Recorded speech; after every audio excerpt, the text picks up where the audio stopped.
الحمد لله نحمده ونستعينه ونستغفره ونؤمن به ونتوكل عليه ونعوذ بالله من شرور أنفسنا ومن سيئات أعمالنا من يهده الله فلا مضل له ومن يضلله فلا هادي له ونشهد أن لا إله إلا الله وحده لا شريك له ونشهد أن سيدنا وسندنا وحبيبنا وطبيبنا ومولانا محمدا عبده ورسوله أما بعد فأعوذ بالله من الشيطان الرجيم بسم الله الرحمن الرحيم فصل لربك وانحر صدق الله العظيم وصدق رسوله النبي الكريم ونحن على ذلك لمن الشاهدين والشاكرين والحمد لله رب العالمين. تمام احباب معذور اللهم صل على محمد وعلى آل محمد كما صليت على إبراهيم وعلى آل إبراهيم إنك حميد مجيد. اللهم بارك على محمد وعلى آل محمد كما باركت على إبراهيم وعلى آل إبراهيم إنك حميد مجيد. واجب الاحترام معزز سامعین، آج 8 جولائی 2022 8 ذو الحجہ 1443 ہجری ہے. یہ ایک دن کے بعد 10 ذو الحجہ کو ہماری مسلمانوں کی عید الاضحیٰ ہے، قربانی کا دن ہے. قربانی یہ اصل کے اندر ابتداء سے ہے. حضرت آدم علیہ السلام کے 2 بیٹوں حابیل اور قابیل نے بھی قربانی کی. حضرت حابیل کی قربانی قبول ہوئی اور قابیل کی نہیں قبول ہوئی. اس وقت قبولیت کا جو طرز تھا اللہ رب العزت نے الگ رکھا ہوا تھا. اب اس جمعۃ المبارک کے اندر قربانی کے حوالے سے اور فضائل کے حوالے سے کچھ بات عرض کروں گا. اللہ رب العزت سے دعا ہے کہ اللہ رب العزت مجھے حق سچ کہنے کی اور ہم سب کو عمل کرنے کی توفیق نصیب فرمائے.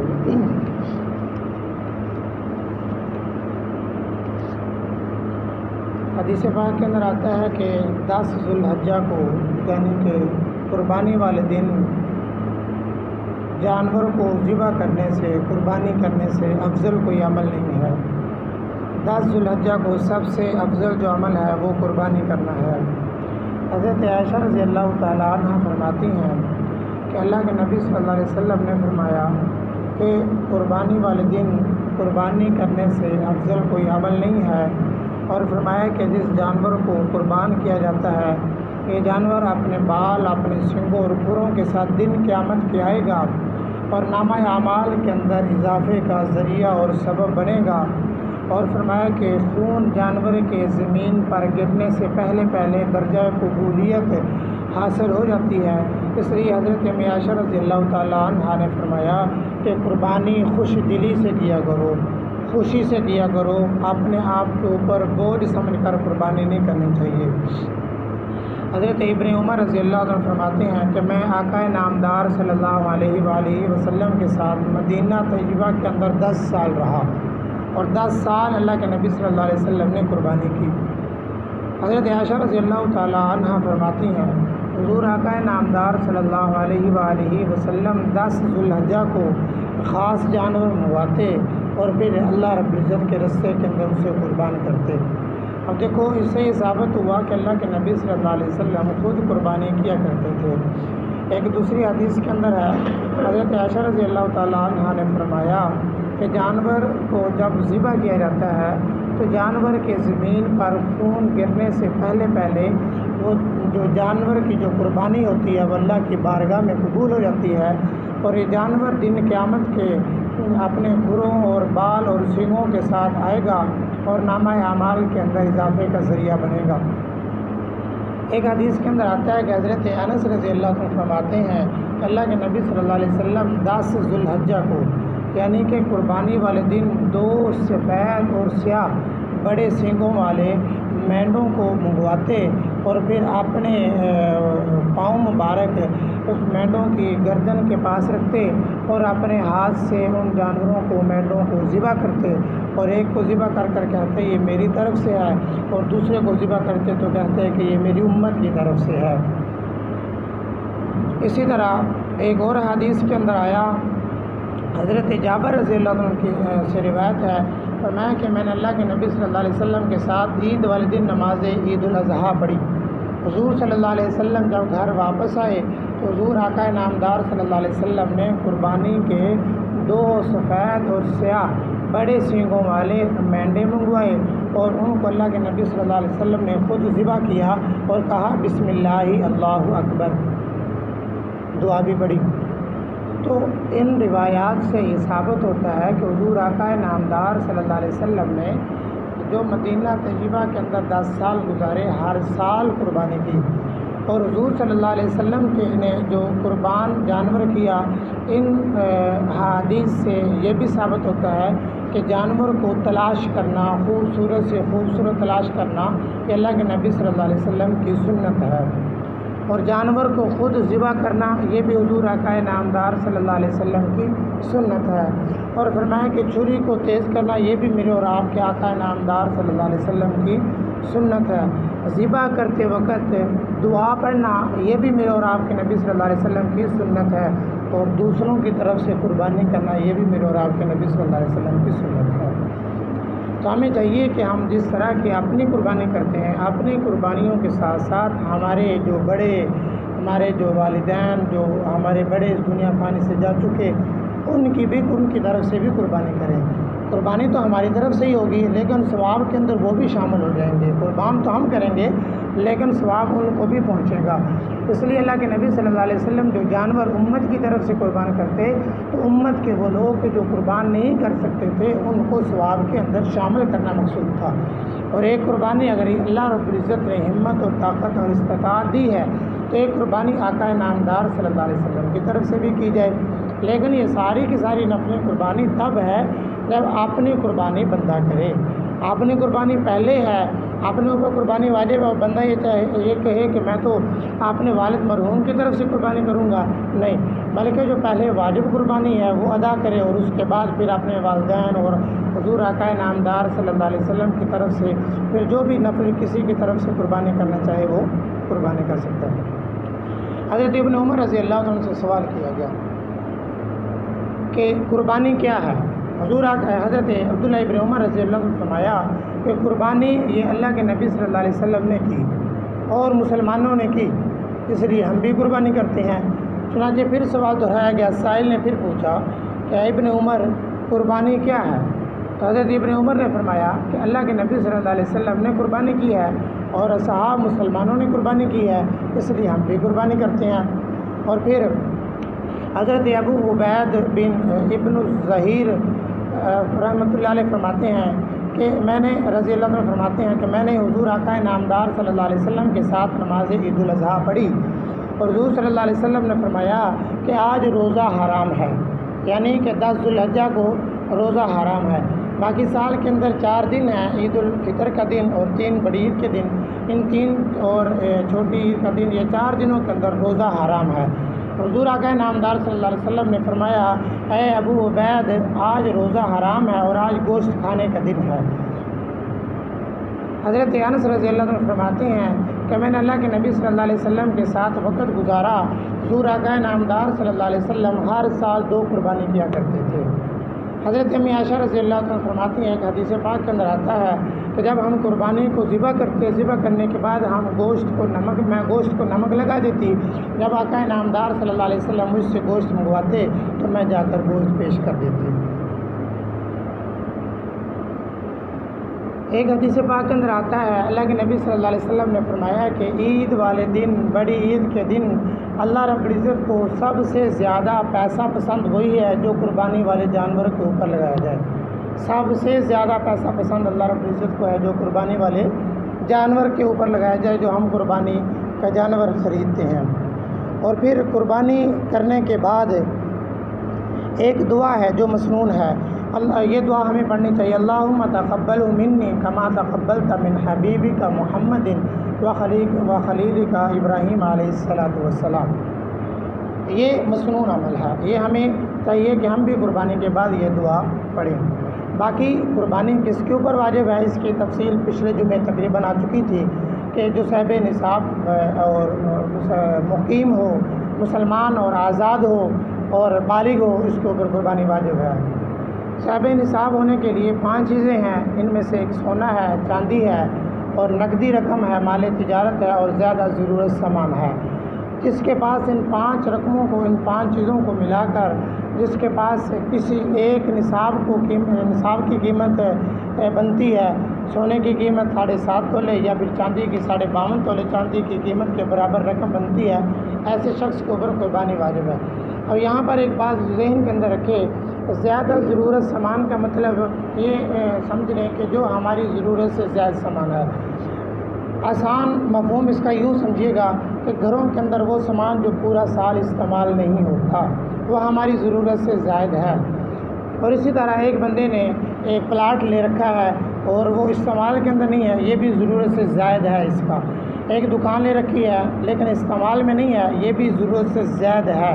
اور ایک دکان لے کر تجارت کے اوپر دے رکھی ہے تو یہ مال تجارت ہے۔ پلاٹ خریدنے تجارت کی غرض سے خریدا، یہ مال تجارت ہے۔ گاڑی تجارت کی غرض سے خریدی، جانور تجارت کی غرض سے خریدا، یہ مال تجارت ہے۔ ایک بندے کے پاس 2 گاڑیاں ہیں، ایک اپنی ضرورت کے لیے اور ایک ویسے ہی کھڑی ہے، یہ زیادہ ضرورت ہے۔ اس کو بھی نصاب کے اندر شامل کر کے دیکھا جائے گا، اگر صاحب نصاب ہے تو اس کے اوپر قربانی واجب ہوگی۔ اچھا، پھر قربانی کے جو جانور ہیں، قرآن پاک کے اندر 8 جانوروں کا ذکر ہے، وَأُحِلَّتْ لَكُمْ بَهِیمَةُ الْأَنْعَامِ، بہیمۃ الانعام کہا گیا جنہیں۔ تو 8 جانور، نمبر 1 اونٹ اور نمبر 2 اونٹ، یہ 2 جانور، ان دونوں کی عمر 5 سال ہونا ضروری ہے، 5 سال کم از کم یا 5 سال سے زیادہ۔ نمبر 3 گائے اور بھینس، اس کی عمر 2 سال یا 2 سال سے زیادہ ہونا ضروری ہے۔ نمبر 4 بھینسا بیل، اس کی عمر 2 سال سے زیادہ ہونا ضروری ہے۔ اور نمبر 5 بکرا، اس کی عمر 1 سال یا 1 سال سے زائد۔ نمبر 6 بکری، اس کی عمر 1 سال یا 1 سال سے زائد۔ نمبر 7 بھیڑ اور دمبی، اس کی عمر 6 ماہ جو کہ موٹی تازی سال کے برابر لگتی ہو۔ اور نمبر 8 دمبا اور بھیڑا، اس کی عمر بھی 6 ماہ جو کہ 1 سال والے جانوروں کے اندر اگر انہیں چھوڑا جائے تو پتہ نہ چلتا ہو کہ اس سال کے 6 ماہ کی، یعنی کہ موٹا تازہ جانور ہو۔ یہ کل 8 قسمیں بنتی ہیں اور پھر ان کے آگے انواع آگے قسمیں ہیں، اور یہ کل ملا کر یہ تقریباً 12 بن جاتی ہیں۔ اور یہ مسئلہ ذہن کے اندر رکھیں کہ قربانی والے دن خاص کر قربانی کا جانور ذبح کرنا ضروری ہے۔ کوئی بندہ اگر قربانی والے دن قربانی کے جانور کی قیمت صدقہ کر دے گا تو اس کی قربانی ادا نہیں ہوگی۔ قربانی کے اندر جو مقصود، جو مین جو چیز ہے نا، وہ خون بہانا ہے، کہ انسان جانور کا خون بہائے۔ ایک مسلمان جانور کا خون بہا کر حضرت ابراہیم علیہ السلام کی سنت کو زندہ کرے۔ اور ایک مسئلہ یہ بھی ذہن کے اندر رکھیں کہ قربانی 10 ذی الحجہ، 11 ذی الحجہ اور 12 ذی الحجہ کی غروب آفتاب سے پہلے کرنا ضروری ہے۔ 10 ذی الحجہ طلوع فجر کے بعد، لیکن اس کی آگے کچھ شرائط ہیں، وہ انشاءاللہ مسائل کے اندر آ جائیں گی۔ اور 12 ذی الحجہ غروب آفتاب سے پہلے چھری کا پھر جانا ضروری ہے۔ جانور ذبح ہو جائے، باقی گوشت اور کھال اتارنا یہ اگر بعد کے اندر بھی ہو جائے تو خیر ہے، کوئی مسئلہ نہیں۔ ہاں، لیکن افضل یہ ہے کہ 10 ذی الحجہ کو قربانی کی جائے۔ اگر 10 ذی الحجہ کو کوئی پریشانی یا کوئی تنگی، کوئی مسئلہ ہے تو پھر 11 کو افضل ہے، اور پھر 11 کو نہ کر سکے تو پھر 12 کو افضل ہے۔ بہرحال یہ 3 دن قربانی کے دن ہیں۔ اور قربانی کے لیے نماز عید کا ہو جانا ضروری ہے۔ طلوع فجر سے وقت قربانی کا شروع ہوتا ہے، لیکن اس کے لیے شہر یا گاؤں میں کسی جگہ پر نماز عید کا ہو جانا ضروری ہے۔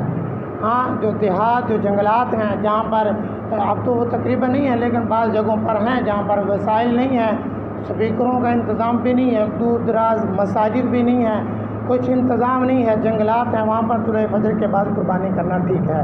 بہرحال پھر بھی علماء نے لکھا ہے طلوع شمس سے سورج نکل آئے تو یہ اس سے افضل اور بہتر ہے۔ باقی طلوع فجر کے بعد اگر ایسی جگہ پر کوئی بندہ قربانی کرتا ہے تو قربانی اس کی درست اور صحیح ہوگی۔ اور 10 اور 11 کی درمیانی رات، 11 اور 12 کی درمیانی رات، ان 2 راتوں کے اندر بھی جانور قربان کرنا جائز ہے، درست ہے۔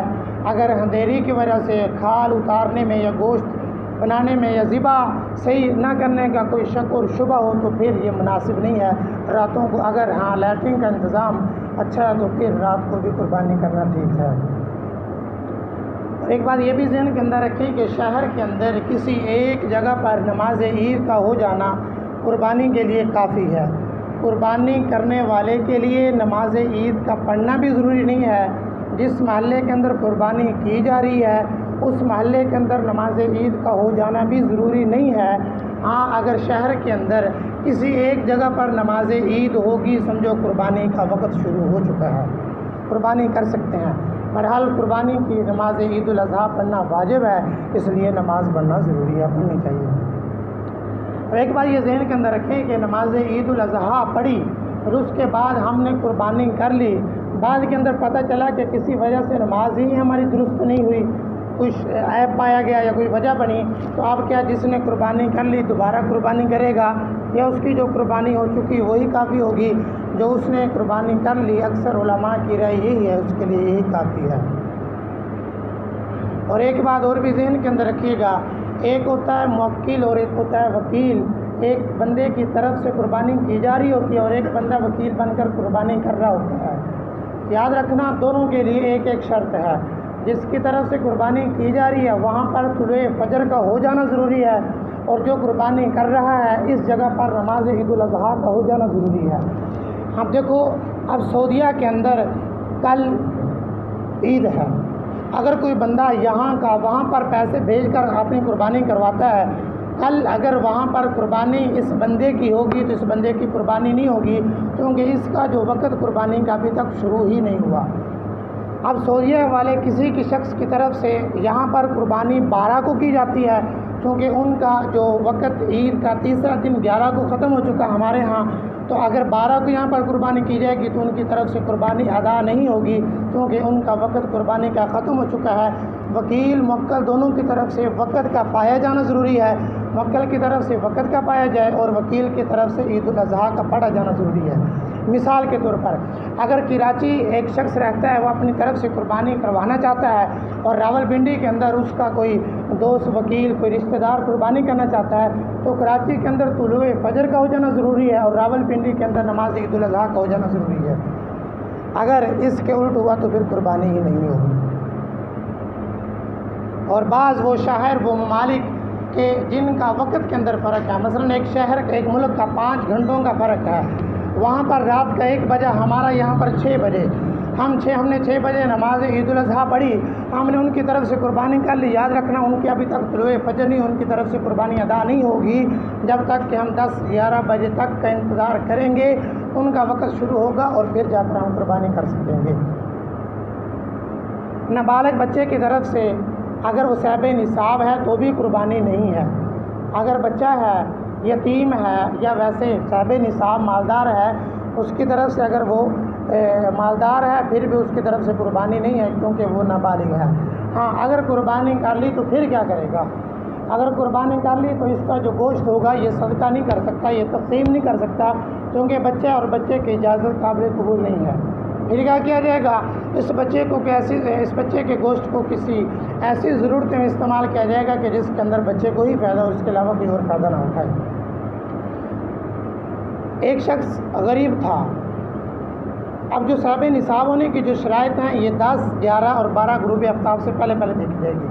ایک بندہ غریب تھا 10 کو، 11 کو بھی غریب تھا، 12 غروب آفتاب سے پہلے یہ مالدار ہو چکا ہے، تو اب اس کے اوپر قربانی واجب ہو چکی ہے، قربانی کرے، جلدی جلدی جانور تلاش کرے۔ اب اگر یہ جانور اسے نہیں ملتا تو اب یہ کیا کرے گا؟ جو درمیانی جانور کی جو قیمت ہوگی وہ صدقہ کرے گا، اس کو خود استعمال نہیں کر سکتا۔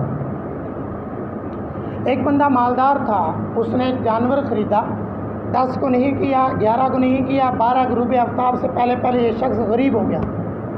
اب غریب ہوا، چونکہ یہ مالدار تھا، اس نے جانور خرید لیا، اب اس کی مرضی جانور کو بیچ دے، کسی بھی ضرورت کے اندر استعمال کر لے، اب اس کے اوپر قربانی واجب نہیں رہی۔ قربانی کا جو اعتبار ہے وہ آخری وقت کا اعتبار ہوگا، 12 ذو الحجہ کے غروب آفتاب سے قبل، تھوڑی دیر پہلے۔ ہاں، یہ بات بھی ذہن کے اندر رکھیں کہ جو احکامات مردوں کے لیے ہیں من و عن، اسی طرح احکامات عورتوں کے لیے بھی ہیں۔ اور ایک جو اختلافی مسئلہ یہ بھی ذہن کے اندر رکھیں کہ بعض حضرات کہتے ہیں کہ مقیم اور مسافر کی جو شرط ہے یہ نہیں ہے۔ حضور آقا نامدار صلی اللہ علیہ وسلم نے سفر کی حالت کے اندر قربانی کی ہے، تو یاد رکھنا وہ تبرعاً تھی، وہ نفلی قربانی تھی۔ ہمارے احناف کے نزدیک قربانی کے وجوب کے لیے مقیم کا ہونا ضروری ہے۔ ایک بندہ تھا، اس نے قربانی کا جانور خرید لیا، اس کے اوپر اب قربانی واجب ہو چکی ہے۔ مثلاً اگر غریب تھا، اس نے قربانی کی نیت سے جانور خرید لیا، اب اس کے اوپر لازم ہے کہ یہ قربانی کرے گا۔ اور باقی جو مالدار تھا، اس نے قربانی کا جانور خریدا، غریب ہو گیا، اب اس کے پاس اختیار ہے، بیچ لے، جس ضرورت میں مرضی استعمال کر لے۔ غلط فہمی ہمارے معاشرے میں پائی جاتی ہے کہ عورتوں کی طرف سے قربانی نہیں ہوتی، جبکہ اللہ کے نبی صلی اللہ علیہ وسلم نے حدیث پاک کے اندر آتا ہے، اپنی بیٹی حضرت فاطمہ زہرا کو فرمایا کہ بیٹی جاؤ اپنے قربانی والے جانور کے اوپر جا کر حاضری دو، جبکہ وہ بھی عورت ہے۔ ایک ہمارے عورت کے اندر غلط فہمی پائی جاتی ہے کہ جس نے ایک مرتبہ قربانی کر لی 7 سال تک اسے قربانی معاف ہے، جبکہ جس سال بھی صاحب نصاب ہوگا اس کے اوپر قربانی واجب ہوگی۔ اس سال میں اپنی طرف سے کر رہا ہوں، اگلے سال والد کی طرف سے، اس سے اگلے سال والدہ کی طرف سے، پھر بھائی بہن کی طرف سے، یہ طریقہ کار غلط ہے۔ جو صاحب نصاب ہوگا اس کے اوپر قربانی واجب ہوگی۔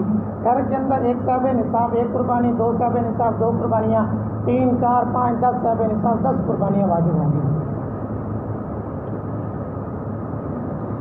ایک بندے کے پاس پیسہ تو ہے، لیکن اس نے ایک ذہن بنا رکھا ہے کہ میں نے اپنی بیٹی کی شادی کرنی ہے، میں نے سودا سلب لینا ہے، میں نے گاڑی لینی ہے، فلاں ضرورت کے اندر پیسہ استعمال کرنا ہے۔ صاحب نصاب تو بنتا ہے، لیکن اس کی ایک جگہ بن چکی ہے پیسہ استعمال کرنے کے لیے، آیا اس کے اوپر قربانی واجب ہوگی یا نہیں ہوگی؟ اس کے اوپر قربانی واجب ہوگی، کیونکہ اس نے پیسہ ابھی تک مشغول نہیں کیا، ابھی اسی کے پاس پیسہ ہے۔ اور ایک بندے کے پاس پیسہ نہیں ہے، لیکن اس نے کسی سے قرض لینا ہے، قرض ملنے کی اسے امید اور توقع ہے، تو ایسے بندے کے اوپر بھی قربانی واجب ہوگی۔ جو بندہ مقروض ہے، اس کے پاس پیسہ ہے لیکن اس نے قرض دینا ہے، اب قرضے کی رقم کو الگ کیا جائے گا۔ اگر قرضے کی رقم الگ کرنے کے بعد رقم بنتی، باقی صاحب نصاب کو رقم پہنچتی ہے تو قربانی واجب ہوگی، ورنہ نہیں ہوگی۔ عورتوں کے اوپر یاد رکھنا قربانی ان کی اپنی طرف سے واجب ہے، مردوں کے اوپر کوئی ذمہ داری نہیں ہے۔ عورت اپنی قربانی خود کرے گی، مرد اپنی قربانی خود کرے گا۔ ہاں، اگر مرد اخلاقی طور پر اپنی بیوی کی طرف سے قربانی کا جانور لے لیتا ہے تو کوئی مسئلہ نہیں، بہتر افضل ہے اور لینا چاہیے۔ اور بعض جگہوں پر ایسے ہوتا ہے کہ عورتیں کہہ دیتی ہیں کہ ہمارے جو پیسے کمانے والے تو آپ ہو، اس لیے قربانی کا جانور بھی آپ لو۔ یاد رکھنا تمہارے پیسے کی وجہ سے، شوہر کے پیسے کمانے کی وجہ سے عورت کے اوپر قربانی واجب نہیں ہوئی۔ قربانی عورت کے اوپر جو قربانی واجب ہوئی اس کے زیور کی وجہ سے قربانی واجب ہوئی، یا اس کے اپنے پیسے کی وجہ سے قربانی واجب ہوئی، اس لیے وہ اپنی طرف سے خود قربانی ادا کرے گی۔ قربانی کرنے کے لیے روزگار کا ہونا ضروری نہیں ہے۔ ایک بندہ بے روزگار ہے، صاحب نصاب قربانی کرے گا۔ ایک بندہ بیمار ہے، مرض الوفات کی حالت کے اندر ہے، صاحب نصاب قربانی کرے گا۔ صحت کا پایا جانا بھی ضروری نہیں ہے۔ یاد رکھنا نیل گائے کی قربانی بھی نہیں ہے، ہرن کی قربانی بھی نہیں ہے، اور مرغی اور گھوڑے کی قربانی بھی درست نہیں ہے۔ اور چھوٹے جانوروں کے اندر وہ جانور جو سینگوں والا جانور ہے، یہ افضل اور بہتر ہے کہ ایسے جانوروں کی قربانی کی جائے۔ اور ایک حدیث پاک کے اندر آتا ہے کہ اگر نر اور مادہ 2 جانور ہیں تو بہتر اور افضل یہ ہے کہ مادہ کی قربانی کی جائے۔ سیاہ اور سفید اگر جانور مل جائے تو یہ سب سے افضل اور بہتر ہے، کیونکہ آقا نامدار صلی اللہ علیہ وسلم نے اسی طرح کی قربانی کی۔ ایک بندہ 7 بڑے جانور کے اندر شریک ہو رہا ہے، 7واں حصہ شامل کر رہا ہے،